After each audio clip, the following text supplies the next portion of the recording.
แต่ขอโอกาสจากคณะพระสงฆ์สามเณรขอความสุขความเจริญในศีลในธรรมจงบังเกิดมีแก่บรรดาญาติโยมชาวบ้านนาเซ้งและก็ญาติโยมที่เป็นวิทยาวัจกรวัดที่มาร่วมกันถวายทานในมื้อนี้เนาะอยู่ที่สำนักสงฆ์สิริปัญโยบ้านพักขยาบ้านหนองสะบ้านโพนเมืองไซบุรีแขวงสวรรณเขตกำลังมาอยู่ได้ประมาณวันนี้วันที่เท่าไหร่วันที่20เดือนหนึ่งกับ5 มื้อหลังในมาอยู่เดือนหนึ่งกับ5 มื้อกะลังคอยบุกเบิกไปตอนนี้พระกะ3 องค์สามเณร6พ่อขาวพ่อแหล่บ่แม่นพ่อขาวเนาะพ่อแหล่1แม่ขาว3เนน3 องค์ก็มาแต่ทางเมืองชนก็มาจากบ้านนาเซ้งนั่นแหละอาจารย์จอยครับเอามาอยู่ผีก่อนก็สื่อสารกันอย่างในจังน้อยหนึงสามเณรก็ได้จังเมื่ออยู่บ่เมื่อเช้านี่ครูบาเกตไปเอาโจกมาดูไปเอาโจกมาสิสันเนี่ยโจกนะไปถือแบกมากระโจกมาไปมากระโจกมาบ่แม่นโจกสิกินหั่นนะโจกแนวกินหั่นนะไปเอามาอีกมากระโจกนึงเอาอันนี้บ่ขุดดินบ่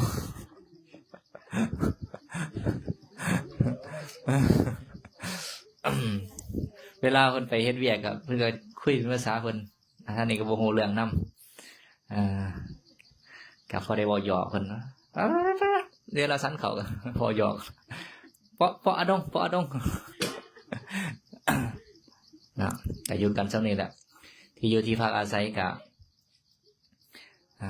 ก็คอยอยู่ไปสร้างกุฏิยังบ่ทันแล้วเนาะก็ขออนุโมทนาบุญกับญาติโยมได้มาถวายทานเนาะพระพุทธเจ้าเพิ่นตรัสว่าบุคคลถ้าหากว่าฮู้ว่าตนเป็นที่ฮักก็บ่ควรประกอบตนในทางที่ชั่วเพราะว่าความสุขที่บุคคลผู้เฮ็ดชั่วจะได้นั่นเป็นเรื่องที่ได้โดยยากแล้วชีวิตเฮานี่นะจะเอาอีหยังติดตามตนเฮาไปได้อีหยังจะเป็นสมบัติจะติดตามเฮาไปได้ทุกคนเกิดมาจะต้องตายทุกคนและตอนตายไปนี่มีหยังไปพระพุทธเจ้าก็ตรัสว่ามี2 อย่างก็คือบุญและบาปบุญและบาปนี่จะเป็นเครื่องติดตามเขาจะเป็นสมบัติของเขาเปรียบเหมือนเงาติดตามตนเพราะฉะนั้นควรจะเฮ็ดบุญไว้เพิ่นว่าเพราะว่าบุญเป็นที่พึ่งของสัตว์ทั้งหลายในโลกหน้าพระพุทธเจ้าเพิ่นตรัสไว้จังซี่ที่นี่คันเฮาฮู้ว่าเฮาเป็นที่ฮักทุกคนนี่จะฮักตนหลายกว่าหมู่และมีตนเป็นที่ฮักตนหลายกว่าหมู่คันฮู้ว่าตนเป็นที่ฮักของตนก็บ่ควรที่จะไปเฮ็ดกรรมชั่วเพิ่นบอกว่าบ่ควรไปเฮ็ดกรรมชั่วบ่ควรนำพาตนไปประกอบในสิ่งที่ชั่วสิ่งใดล่ะสิ่งที่ชั่วกายกรรม3วจีกรรม4มโนกรรม3เฮ็ดชั่วทั้งกายเฮ็ดชั่วทั้งวาจาคิดชั่วทั้งใจฆ่าสัตว์ลักทรัพย์ประพฤติผิดในกรรมเว้าตัวเว้าคำหยาบเว้าคำส่อเสียดเว้าคำลายบ่มีเนื้อหาสาระละโมบโลภมากอยากได้ทรัพย์สมบัติเพียงเร่งอยากได้ทรัพย์สมบัติของคนอื่นคิดอาฆาตปองร้ายพยาบาทคนอื่นเห็นผิดจากคันลองของธรรมเหล่านี้เอิ้นว่าเป็นความชั่วทางกายวาจาใจบุคคลที่ฮักตนเองบ่ควรสิประกอบตนในเรื่องที่ชั่วนี้เพราะว่าความสุขที่บุคคลผู้เฮ็ดชั่วน่ะจะได้น่ะเป็นสิ่งที่ได้โดยยากคนที่เฮ็ดชั่วเนาะ ปรารถนาความสุขก็เป็นเรื่องที่ได้โดยยากเด้เฮาอาจจะเห็นเขาเฮ็ดนั่นเฮ็ดนี่ธุรกิจผิดกฎหมายนั่นนี่แล้วได้เงินได้ค่ำก็บ่ได้หมายความว่าเขาจะมีความสุขเด้บางเทื่อเป็นสุขชั่วขณะจากการใช้เงินแต่ว่าเขาก็ยังหวาดระแวงบางเทื่อเป็นเงินที่ฮ้อนหรือเขาไปได้รับความสุขจากการที่เขาไปทำลายคนอื่น สุขนั่นก็สุขบ่นานแต่เขาก็ยังต้องหวาดระแวงอยู่เพ้อๆอาจจะบ่ได้รับความสุขหรือแต่ละมือต้องหวาดระแวงต้องคิดเสียใจกับการกระทำของเจ้าของถ้าหากว่ามือใดมือหนึ่งกฎหมาย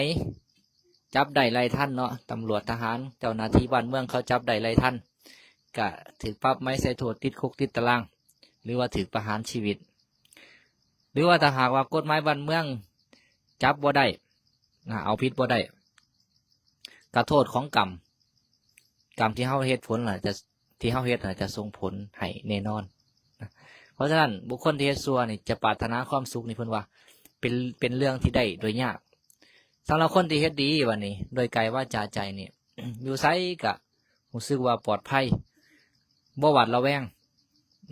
บ่หวาดระแวงเพราะบ่เห็นความผิดของเจ้าของบ่หวาดระแวงต่อความผิดของเจ้าของไปไสก็มีแต่คนหักคนแพงก็มีตั้งแต่หมู่มิตรสหายแล้วเพิ่นว่าทุกคนเกิดมานี่จะต้องตาย แล้วบ่พอจะตายนี่จะมีอีหยังที่ตามตนไปจะมีอีหยังเป็นสมบัติพระเจ้าตรัสว่ามีบุญมีแต่บุญและบาปเท่านั้นที่จะเป็นสมบัติติดตามเฮาไปบุญและบาปนี่จะเป็นสมบัติจะเป็นเหมือนเงาติดตามตนไปอย่างอื่นนั่นทรัพย์สมบัติภายนอกติดตามไปบ่ได้เด้ติดตามไปบ่ได้เฮาหามากะใส่เพียงให้เกิดประโยชน์ดำรงชีวิตเลี้ยงลูกเลี้ยงเมียครอบครัวแต่ว่าก็บ่สามารถติดตามไปได้ไปที่นี่บุคคลผู้ฉลาดก็เอาทรัพย์สมบัติภายนอกนั่นแหละที่เป็นของบ่จีรังยั่งยืนมาเฮ็ดบุญฝังไว้ในพระพุทธศาสนาเป็นทรัพย์ภายในทรัพย์ตัวนี้ก็จะติดตามเฮาไปทุกภพทุกชาติหรืออย่างหนึ่งก็เอิ้นว่าพอเฮาเอาทรัพย์สมบัติเฮามาบริจาคหรือว่ามาให้ทานต่างๆก็เป็นบุญเป็นกุศลก็เป็นสมบัติคือบุญที่จะติดตามเฮาไปทุกภพทุกชาติตัวนี้ติดตามเฮาไปได้ก็เฮ็ดตามกำลังที่เฮาพอมีเฮามีหน่อยก็เฮ็ดหน่อยตามกำลังมีหลายก็เฮ็ดหลายตามกำลังหรือตามศรัทธาก็ยังดีก็ใครก็บ่เฮ็ดเลยคันบ่เฮ็ดเลยก็จะบ่มีอีหยังที่จะติดตามเฮาไปก็จะมีแต่คันบ่มีบุญติดตามไปก็มีแต่บาปมันติดตามไปเนาะ คันคนมีปกติเฮ็ดบาปก็จะมีแต่บาปเป็นสมบัติคือกันตัวนั้นก็เป็นสมบัติแต่เป็นสมบัติที่บ่ดีให้โทษแก่เจ้าของก็จะติดตามเข้าไปก็ได้รับความเดือดร้อนแต่บาดที่นี่บุคคลผู้ฉลาดนี่ก็จะบ่เอาบาปเขาจะเอาบุญบางคนนี่เอาทั้งสองบาปก็เฮ็ดบุญก็เฮ็ดเวลามันส่งผลมันจะส่งผลจังไดขึ้นอยู่กับจิตดวงสุดท้ายของเฮาว่าตอนใกล้ตายนะเฮาไปคิดถึงหยังคันใกล้ตายเฮาไปคิดถึงบาปก็ได้รับผลของบาปแน่นอนไปตกนรกไปเป็นเปรตอสุรกายหรือว่าไปเกิดเป็นสัตว์เดรัจฉานขึ้นอยู่ว่าบาปหน่อยบาปร้ายซ้ำใดจิตไปเศร้าหมองแห้งซ้ำใดก็ว่าใกล้ตายคิดฮอดห่วงเฮือนซ่านก็จะไปเกิดอยู่แถวเฮือนซ่านนั่นแหละเป็นหนูเป็นขี้โก้ขี้เกียมเป็นม้าเป็นแมวอะไรมาเฝ้าเพื่อนก็ขึ้นอยู่ว่าห่วงแห้งซ้ำใดได้บ่นี่ขันห่วงแห้งร้ายก็ตายเกิดวนเวียนอยู่แถวเฮือนนั่นแหละขันห่วงพอประมาณก็อยู่พอประมาณถึงเวลาก็ไปขันห่วงน้อยนึงก็อยู่น้อยนึงเหมือนพระติดสะห่วงในจีวรได้จีวรมาใหม่ได้จีวรมาแล้วโอ้ดีใจเนาะว่ามื้ออื่นนี่จะได้ใส่จีวรใหม่แล้วเบิ่งแย่งเบิ่งให้เอื้อยเพิ่นไปยิบไปซักแล้วก็ตอนแรกมาแล้วก็นอนคิดถึงแต่จีวรจะได้จีวรใหม่แล้วโยมทั้งหลายอาจจะมองว่ามันก็บ่ได้เป็นบาปอีหยังนี่ขะหน่อยคิดว่ายินดีในสิ่งของเหมือนญาติโยมทั้งหลายยินดีในรถในบ้านในเรือนในทรัพย์สมบัติต่างๆมันก็บ่แม่นว่าถึงว่าเป็นบาปแต่มันก็จิตเฮาไปของอยู่หั่นตอนแรกอาหารบ่ย่อยเนาะ ก็เลยมรณภาพไปด้วยจิตที่ไปผูกพันอยู่กับจีวรตายไปเกิดเป็นเล่นตัวน้อยๆนะเราให้นะพวกมัดพวกให้นะตัวน้อยๆนะหวงจีวรอยู่ภิกขุทั้งหลายจะมาแบ่งกันกะหวงก็แล่นไปแล่นมาอยู่พระสัมมาสัมพุทธเจ้าเห็นว่าโอ้ขันภิกขุแบ่งนี่เล่นนี่จะเกิดความโกรธต่อภิกขุผู้มีศีลก็จะตกนรกแต่ว่าอายุมี7 มื้อเท่านั้นแหละ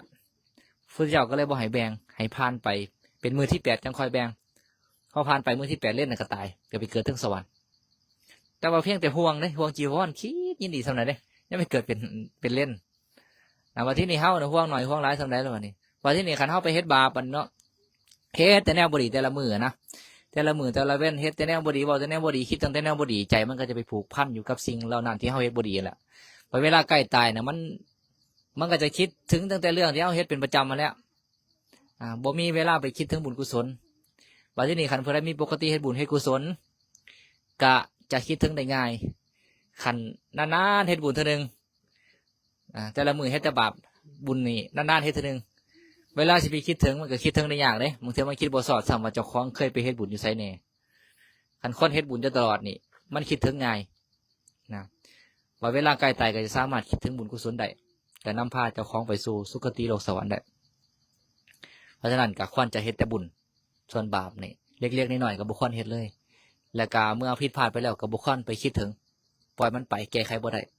ส่วนบุญกุศลเล็กๆน้อยๆถึงจะผ่านไปหลายปีก็ควรคิดถึงพอคิดถึงแล้วก็ให้เกิดความปลื้มปีติใจ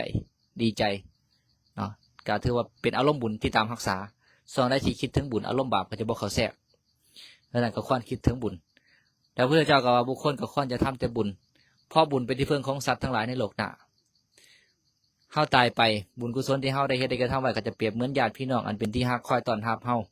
เหมือนญาติพี่น้องที่เฮาจากกันไปนานแสนนานพอเห็นหน้ากันก็ดีอกดีใจต้อนรับกับสู่บุญกุศลก็เช่นกันพอเฮาละโลกนี้ไปสู่โลกหน้าก็จะคอยต้อนรับเฮาดูแลรักษาเฮาบ่ได้ให้ตกทุกข์ได้ยากลำบากก็รักษาเฮาเนาะเกิดมาในโลกนี้ก็สบายคนที่มีบุญมาเกิดก็สบายขันต้นทุนดีเกิดมาก็เป็นลูกเศรษฐีโลดบ่ได้ลำบากหูพางหน้าตาดีสติปัญญาดีมันเกิดมาบุญบ่หลายเนาะ บุญบ่หลายบาปก็มีนํเกิดมาเป็นคนหูพางหน้าตาบ่ดีเป็นลูกคนทุกคนอย่างสติปัญญาก็บ่ดีเติมเข้าไปอีกลำบากใช้ชีวิตก็ลำบากเลยเพราะฉะนั้นก็ควรจะกระทำแต่บุญเนาะเอาการอนุโมทนาบุญกับญาติโยมชาวบ้านนาเซ้งพ่อแม่ญาติพี่น้องของ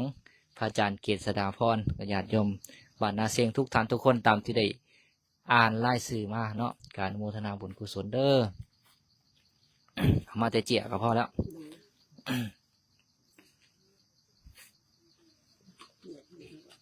เอามาแต่เจี๋ยอ่านมันไล่ซื้อเพิ่นนั่นในหันมีอยู่บ่ล่ะเอาไล่ซื้อมาเอาอันนี้อนุโมทนาบุญนำญาติโยมเพิ่น ซอยเอาไฟเข้าวัดเนาะเอาไฟเข้าวัดเอาไฟฟ้าเข้าวัดยังบ่ทันมีไฟก็มีไม่ออกลานีสุนุวงศ์บ่หรือว่าเมเตียดสุนุวงศ์หรือว่าเมเตียดอันนี้สวนเพิ่นก็อยู่ข้างๆนะสวนยางเนาะ มันก็ซอยค่าไฟฟ้าเขาเป็นจำนวนปัจจัย 10,000 บาทแม่แก้วมณีวงศ์นางจิมมี่พงมาลี2 ล้านกีบสาธุเท่าเวนิด500 บาทเท่าสุก100,000 กีบนางสุภาพร200,000 กีบสาธุอนุโมทนาบุญกุศลกับทุกท่านทุกคนที่ได้ค้นคว้าบุญเนาะขอบุญกุศลที่เฮาทานทั้งหลายได้เฮ็ดได้กระทำจงมาล้อมกันเป็นเดชเป็นเดชะเป็นพระปัจจัยเฮาทานทั้งหลายมีความสุขกายสุขใจครอบครัวอยู่เย็นเป็นสุขประกอบสัมมาชีพก็ขอให้เจริญรุ่งเรืองบุญประสขัดของขอให้เจริญด้วยโยวนะสุขภละปฏิภาณธนาสารสมบัติธรรมสารสมบัติคิดสิ่งหนึ่งปรารถนาสิ่งใด